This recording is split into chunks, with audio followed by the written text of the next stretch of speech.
Good evening everyone. Today we are going to learn past continuous tense. आज हम past continuous tense सीखने जा रहे हैं. Past continuous tense हो चाहे present continuous tense हो चाहे future continuous tense हो, we use progressive also in place of continuous. यानी कि अगर आप कहीं पे प्रेजेंट प्रोग्रेसिव टेंस देखें तो कंफ्यूज नहीं होना, वो प्रेजेंट कंटिन्यूस टेंस है. ऐसे पास्ट प्रोग्रेसिव टेंस देखें तो कंफ्यूज नहीं होना, वो पास्ट कंटिन्यूस है. तो कंटिन्यूस मतलब कोई काम लगातार चल रहा है, प्रोग्रेसिव का मतलब भी जो प्रोग्रेशन में रहता है. सो अगर हम इस टेंस को ट्रांसलेशन मेथड से सीखते हैं तो हमको क्या चाहिए, हमको हिंदी में जो सेंटेंसेस होते हैं उनको हम कैसे पहचानेंगे कि पास्ट कंटिन्यूस के, कि हमको ये देखना है लास्ट में रहा था, रहते रहती आ रहा है. और जैसे प्रेजेंट कंटिन्यूस टेंस का रूल था कि उसमें काम तो हो रहा है लेकिन कब से हो रहा है वो पता नहीं है, तो ऐसे ही इसमें काम तो हो रहा था लेकिन कब से हो रहा था वो हमको नहीं पता. और उसी के अकॉर्डिंग रूल्स फ्रेम हुए हैं. सब्जेक्ट वॉज वर्ब, यानी वॉज में से और वर्ब में से हम एक हेल्पिंग वर्ब यूज करेंगे depending on subject. Verbs first form I N G, object and extras. Object हम ऑलरेडी डिस्कस कर चुके हैं. दो क्वेश्चन के जवाब हमको चाहिए होते हैं, व्हाट या हु, यानी क्या या किसको, और वो ऑब्जेक्ट बन जाता है. नेगेटिव रूल आप सब सीख चुके हैं. नॉट हमेशा थर्ड नंबर पे आता है, यानी कि वर्ब की फर्स्ट फॉर्म से पहले नॉट आएगा, चाहे वो इंट्रोगेटिव सेंटेंस हो चाहे वो नेगेटिव सेंटेंस हो. एनी सेंटेंस, कोई भी नेगेटिव सेंटेंस होगा वो वर्ब से पहले, वर्ब की मेन वर्ब की जो फॉर्म होगी उससे जस्ट पहले वो आ जाएगा. और यहाँ पे जनरली हम इसको थर्ड नंबर पे प्लेस करते हैं. सो ज़्यादा टाइम वेस्ट नहीं करते क्योंकि बहुत इजी सा टेंस है. एक चीज़ जो हमको समझनी है वो ये कि वॉज और वर्ब का यूज़ करेंगे कहाँ. तो जैसा मैं आपको हमेशा बताते रहा हूँ कि जितनी भी हेल्पिंग वर्ब्स हैं, जितनी भी मेन वर्ब है जो एस से एंड होती है, मेन वर्ब यानी कि जब वर्ब की फर्स्ट फॉर्म में एस या ई एस लगा देते हैं, और हेल्पिंग वर्ब डज जो एस से एंड हो रही है, इज जो एस से एंड हो रही है, हैज जो एस से एंड हो रही है, और ये वॉज जो एस से एंड हो रही है. तो जितनी भी हेल्पिंग वर्ब एस से एंड होती है उनका ये सब्जेक्ट फिक्स होता है, ही, शी, इट और एनी वे. आप बैक जाएंगे, आप उन वीडियोस में देख सकते हैं कि जिस भी हेल्पिंग वर्ब के एंड पे एस था सब्जेक्ट यही. अब यहाँ पे सब्जेक्ट वो नहीं है तो हम यहाँ पे क्या यूज करेंगे, you, we, they and plurals. जितने भी प्लूरल्स होंगे, चाहे वो पीपल हो चाहे वो चिल्ड्रन हो, सबके साथ में, ठीक है. अब एक चीज के आई तो रह गए इसके अंदर, तो आई फॉर अ चेंज, क्योंकि यहाँ पे एम जैसा कुछ हमारे पास में तीसरी हेल्पिंग वर्ब है नहीं और वो रूल में भी नहीं होती है, तो हम आई वॉज के साथ ही. एक चीज और कि जब हम इमेजिनरी सेंटेंसेस बनाते हैं, आगे हम एक वीडियो बनाएंगे उस पर भी, कंडीशनल सेंटेंसेस पे भी, कि जब इमेजिनरी सेंटेंसेस बनाते हैं, जैसे कि जिसकी हिंदी होती है ना, अगर मैं प्रधानमंत्री होता तो या मैं वॉज लगना चाहिए आई के साथ वॉज, लेकिन इस रूल में एक्सेप्शन आ जाता है, आई के साथ में वर लगता है, वॉज नहीं लगता, क्योंकि वो कंडीशनल सेंटेंस बन गया, वो सिंपल सेंटेंस. अब टाइम वेस्ट नहीं करते, सीधा पॉजिटिव सेंटेंसेस पे आते हैं. हम पहले देख लेते हैं एक पॉजिटिव, एक नेगेटिव, एक interrogative. He was eating pineapple.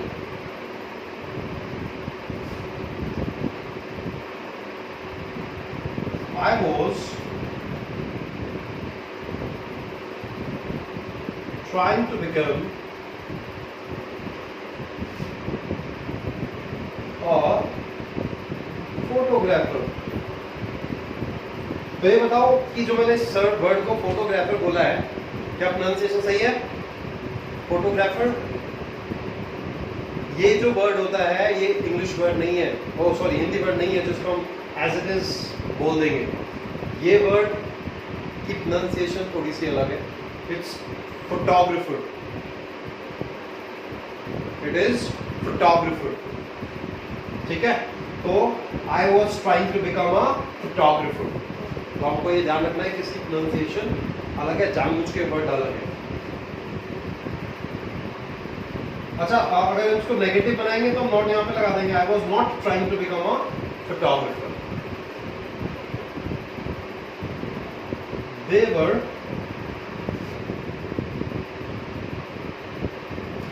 creating a scene at India Gate.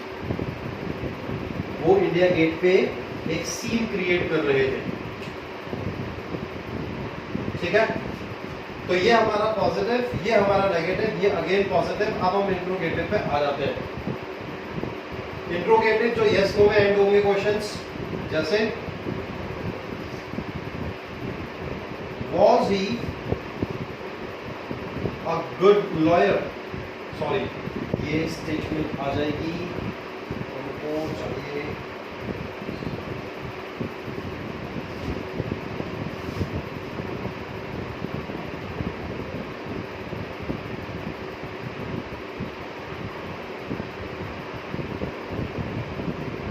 Was he going to the airport? Was he going to the airport? तो यहां पे हम लगाएंगे क्वेश्चन मार्क। एक चीज और, मैंने एयरपोर्ट के साथ में दा को दी बोला है, उसका रीजन है, अगर दा के नेक्स्ट वाला जो वर्ड है, if it's starting with vowel sound, तो दा की प्रोनाउंसिएशन दी बन जाती है। If it's starting with consonant sound, तो ये दा का दा ही रहता है। तो ये भी सीखने की हमको यहाँ पे जरूरत है, ध्यान रखिए। ये यस नो वाला क्वेश्चन था कि क्या वो एयरपोर्ट जा रहा था। अब हम देखते हैं WH वाला। Why were we thinking so much? हम इतना क्यों सोच रहे थे, क्या जरूरत थी हमको इतना सोचने। ठीक है, मैं फिर से सेंटेंसेस की हिंदी बता देता हूँ। ही वॉज ईटिंग पाइनएप्पल, वो अनानास खा रहा था। I was not trying to become a photographer, मैं एक फोटोग्राफर बनने की कोशिश नहीं कर रहा था। They were creating a scene at India Gate, scene at India Gate, वो एक सीन यानी कोई इशू क्रिएट करने की कोशिश कर रहे थे। कहाँ पर?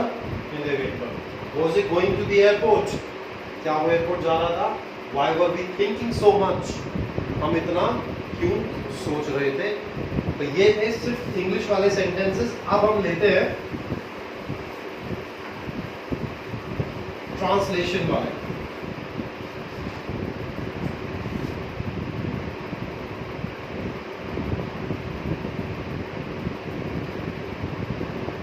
तो हम सीधा आ जाते हैं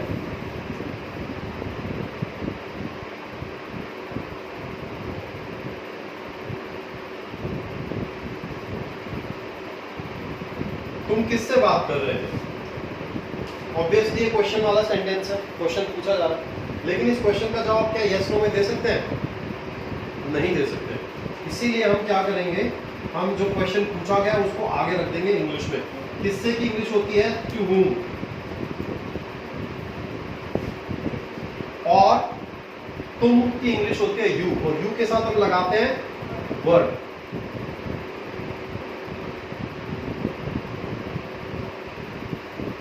To whom were you talking? अगर आप ये देखेंगे ये वाला रूल, तो मैंने किससे को तो आगे लगा दिया, बाद में सब्जेक्ट के अकॉर्डिंग वॉज वर्ड डिसाइड हो रहा। सब्जेक्ट हमारा यू था, इसलिए हमने वर्ड यहाँ पे लगाया। एक सेंटेंस ये हो गया। सेकंड देखते हैं।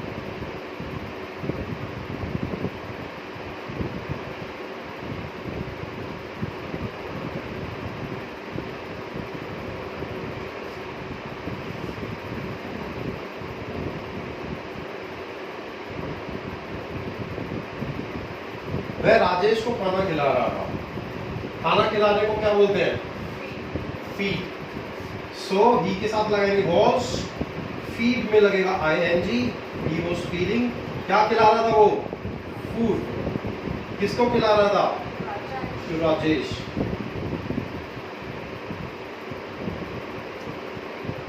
Simple as that. Third negative एक देख लेते हैं।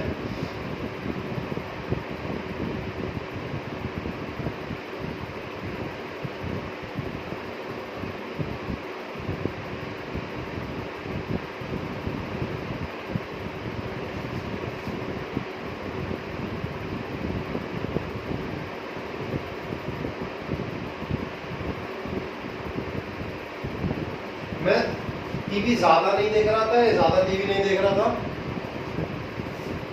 वैसे बेटर तो यही होगा हिंदी में। हाउएवर हम तो ट्रांसलेशन कर रहे हैं, बट उसके लिए भी एक चीज मैंने हमेशा बताई कि हिंदी ठीक होगी तो इंग्लिश अपने आप ठीक हो जाएगी। आई वॉज नॉट, क्योंकि नेगेटिव है, आई वॉज नॉट वॉचिंग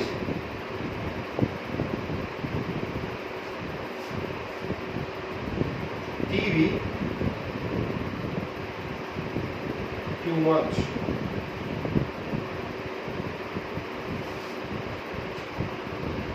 ठीक है, अब एक चीज और देखेंगे इसमें हम कि जो वॉच यूज किया है, हम लोगों को पता है सी भी देखना होता है, लुक भी देखना होता है और वॉच भी देखना होता है। जब हम ध्यान से कोई काम करते हैं, लगातार एक जगह पे हम ध्यान लगा रखे होते हैं, उसके लिए वॉच ही तो हमको इतना ध्यान। तो ये था आपका पास्ट कंटिन्यूअस टेंस। आप ट्रांसलेशन करते रहिए, सीखते रहिए। जो भी डाउट होते हैं कमेंट्स में पूछ सकते हैं आप, मैं वहाँ पे बताने की कोशिश करूँगा या कोई एक स्पेसिफिक वीडियो बना दूँगा उन सेंटेंसेस को लेकर। Thank you so much, have a nice day.